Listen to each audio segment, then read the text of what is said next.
Assalamualaikum warahmatullahi wabarakatuh. Hai teman-teman, apa kabar? Semoga dalam keadaan baik. Hari ini kita akan belajar mengenai cahaya dan alat optik. Bagaimanakah penjelasannya? Simak video ini sampai akhir. Akan dijelaskan mengenai cahaya dan alat optik yang merupakan materi IPA SMP kelas 8. Yang akan dibahas dalam video ini yang pertama adalah pengertian cahaya, yang kedua adalah sifat-sifat cahaya, dan yang ketiga adalah alat optik dan prinsip kerjanya. Yang pertama adalah pengertian cahaya. Cahaya merupakan salah satu contoh gelombang elektromagnetik, yaitu gelombang yang tidak memerlukan medium sebagai media perambatannya.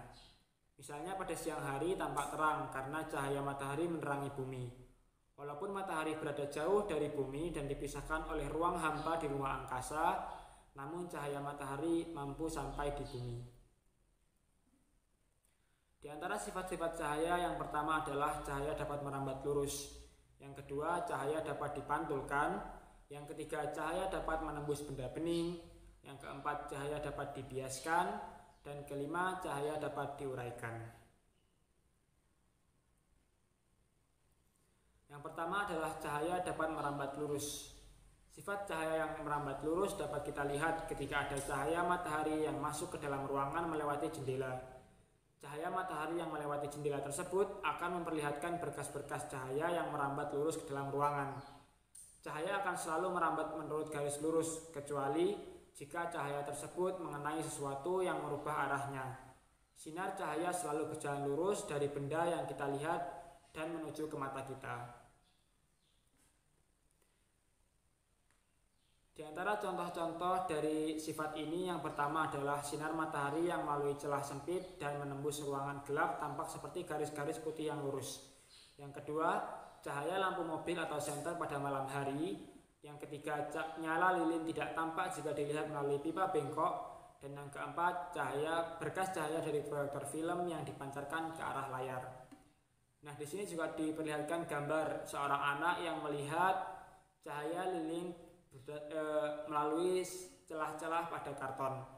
Hal ini yang menunjukkan bahwa cahaya dapat merambat lurus karena anak tersebut dapat melihat cahaya yang dirambatkan secara lurus dan akhirnya mengenai mata anak itu. Sifat yang kedua yaitu cahaya dapat dipantulkan. Ketika cahaya mengenai permukaan yang datar dan licin, cahaya akan dipantulkan secara teratur atau dinamakan pemantulan teratur. Misalnya ketika cahaya mengenai sebuah cermin, seorang dapat melihat bayangannya melalui sebuah cermin karena cahaya dipantulkan oleh cermin tersebut. Pemantulan pada cermin datar memiliki sifat bayangan yang berukuran sama besar dengan ukuran bendanya. Pemantulan oleh cermin cekung memiliki sifat bayangan yang lebih besar daripada ukuran bendanya, dan pemantulan oleh cermin cembung memiliki sifat bayangan yang ukurannya lebih kecil daripada ukuran bendanya. Ada kalanya cahaya dapat dipantulkan oleh permukaan yang kasar atau biasanya dinamakan pemantulan baur. Nah, di sini ada dua gambar. Gambar yang pertama menunjukkan pemantulan teratur, yaitu pemantulan pada permukaan yang halus. Dan gambar yang kedua adalah pemantulan baur, yaitu pemantulan pada permukaan yang tidak teratur atau kasar. Sifat yang selanjutnya adalah cahaya dapat menembus benda bening. Benda bening adalah benda-benda yang dapat ditembus cahaya. Benda bening akan menembuskan cahaya sehingga tampak menembus benda tersebut. Contoh benda bening adalah air jernih atau gelas atau kaca dan sebagainya. Benda-benda yang tidak dapat ditembus oleh cahaya disebut benda gelap. Cahaya yang mengenai benda gelap akan diserap sehingga cahaya seolah-olah tampak terperangkap dan tidak dapat keluar lagi. Beberapa contoh benda gelap adalah buku, kayu, dan tembok. Nah, di sini juga diperlihatkan gambar cahaya dari senter yang menembus air pada sebuah gelas. Dapat dilihat bahwa cahaya menembus hingga bagian belakang gelas. Berbeda halnya jika kita mengarahkan senter pada tembok, kita tidak bisa menembuskan cahaya itu sampai ke belakang tembok karena tembok telah menyerap cahaya yang dihasilkan oleh senter. Sifat yang selanjutnya adalah cahaya dapat diuraikan. Cahaya dapat diuraikan karena cahaya terdiri dari berbagai warna. Contoh pelangi yang terjadi karena penguraian cahaya matahari. Cahaya matahari sebenarnya berwarna putih atau berwarna putih. Cahaya putih matahari saat mengenai tetesan air hujan akan mengalami penguraian menjadi beberapa warna cahaya. Nah, di sini ada sebuah gambar sinar putih yang dilewatkan pada prisma, maka akan terbentuk atau sinar putih itu sebenarnya merupakan gabungan dari beberapa warna cahaya itu. Sifat yang selanjutnya adalah cahaya dapat dibiaskan. Cahaya yang melewati medium bening yang berbeda kerapatannya dapat diubah arahnya. Pembelokan seberkas cahaya yang merambat dari satu medium ke medium lainnya yang berbeda kerapatannya dinamakan pembiasan. Pembiasan cahaya terjadi karena adanya perubahan kelajuan gelombang cahaya ketika gelombang cahaya tersebut merambat di antara dua medium berbeda. Baik, di sini kita akan memahami pembiasan cahaya melalui simulasi PET. Sebelumnya di sini ada sebuah laser, yang laser ini merupakan alat penghasil cahaya yang cahayanya hanya menyebar ke satu arah saja. Lalu di bawahnya ada kotak peralatan yang nanti kita bisa gunakan. Di sebelah kanan ada material atau medium yang kita bisa ubah, bisa udara, air maupun gelas, baik pada medium pertama yang di atas dan medium kedua yang di bawah. Nah, sebelumnya kita akan mencoba apa sih yang akan terjadi saat medium pertama itu berupa udara dan medium kedua berupa udara. Kita nyalakan lasernya. Nah, lasernya akan menghasilkan sebuah cahaya yang lurus tanpa ada pembelokan. Kita bisa mengukurnya menggunakan busur yang tersedia di kotak peralatan.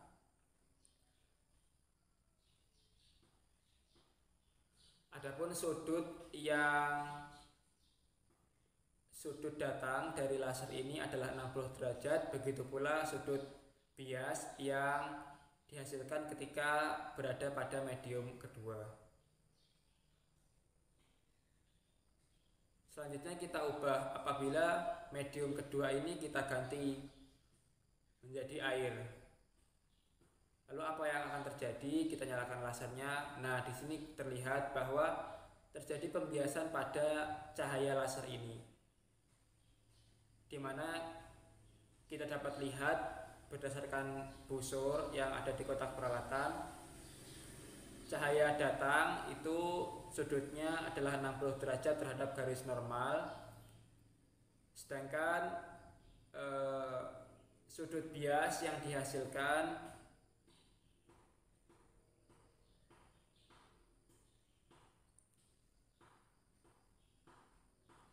itu sekitar 40 derajat. Ini di sini dapat diamati adanya pembiasan karena kedua medium ini memiliki indeks bias yang berbeda, di mana medium pertama indeks biasnya 1 dan medium air yang saya gunakan ini hampir 1,3.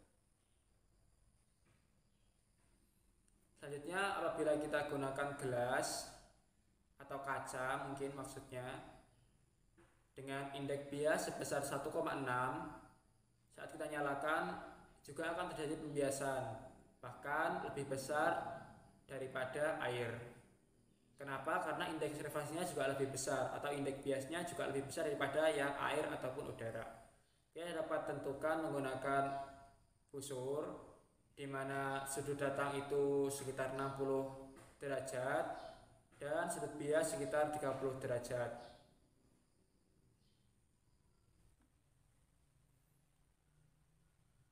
Selanjutnya adalah pembahasan mengenai alat optik. Yang akan dibahas yaitu mata sebagai alat optik ilmiah, yang kedua adalah loop, yang ketiga kamera, yang keempat mikroskop, dan yang kelima teleskop. Yang pertama adalah mata sebagai alat optik ilmiah. Mata merupakan alat optik alami yang digunakan makhluk hidup untuk melihat benda-benda di sekitarnya. Mata terdiri dari bagian utama yaitu kornea, pupil, iris, lensa, dan retina. Kornea berfungsi untuk menerima dan meluruskan cahaya yang masuk ke mata serta melindungi bagian dalam mata. Yang kedua, pupil mengatur cahaya yang masuk ke dalam mata. Pupil dapat mengecil ketika cahaya sedikit dan membesar ketika cahaya banyak. Yang ketiga, iris atau bagian mata yang memberikan warna pada mata seseorang seperti warna coklat, hitam, biru, atau warna lainnya. Yang keempat, lensa mata yang berfungsi mengatur pembiasan cahaya dan pembentukan bayangan pada retina dengan cara mengubah bentuknya menjadi memipih atau mencembung. Yang kedua adalah loop. Loop atau kaca pembesar merupakan sebuah alat optik yang terdiri dari sebuah lensa cembung rangkap atau biconvex. Loop berfungsi untuk melihat benda-benda kecil agar tampak lebih besar. Bayangan yang dibentuk oleh loop bersifat maya, tegak, dan diperbesar. Nah, ini adalah gambar dari loop yang kita biasa menyebutnya kaca pembesar. Lalu selanjutnya ada kamera. Kamera merupakan alat optik yang berfungsi untuk mengambil gambar suatu objek atau benda. Kamera memiliki cara kerja yang hampir sama dengan mata.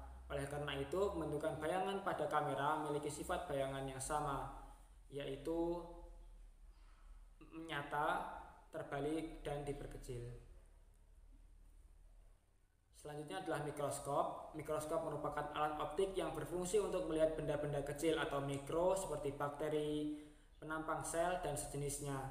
Mikroskop terdiri dari dua buah gabungan lensa cembung, yaitu lensa okuler dan lensa objektif.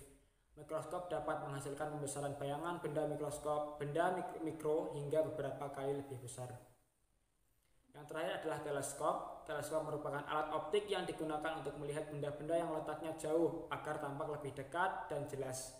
Ada dua jenis teleskop yang biasa digunakan, yaitu teleskop bias dan teleskop pantul. Teleskop bias menggunakan sejumlah lensa dan bekerja berdasarkan prinsip pembiasan, sedangkan teleskop pantul menggunakan sejumlah lensa dan cermin dan bekerja berdasarkan prinsip pembiasan dan pemantulan. Demikian penjelasan dari materi kita kali ini. Apabila ada kurangnya mohon maaf. Semoga bermanfaat. Wassalamualaikum warahmatullahi wabarakatuh.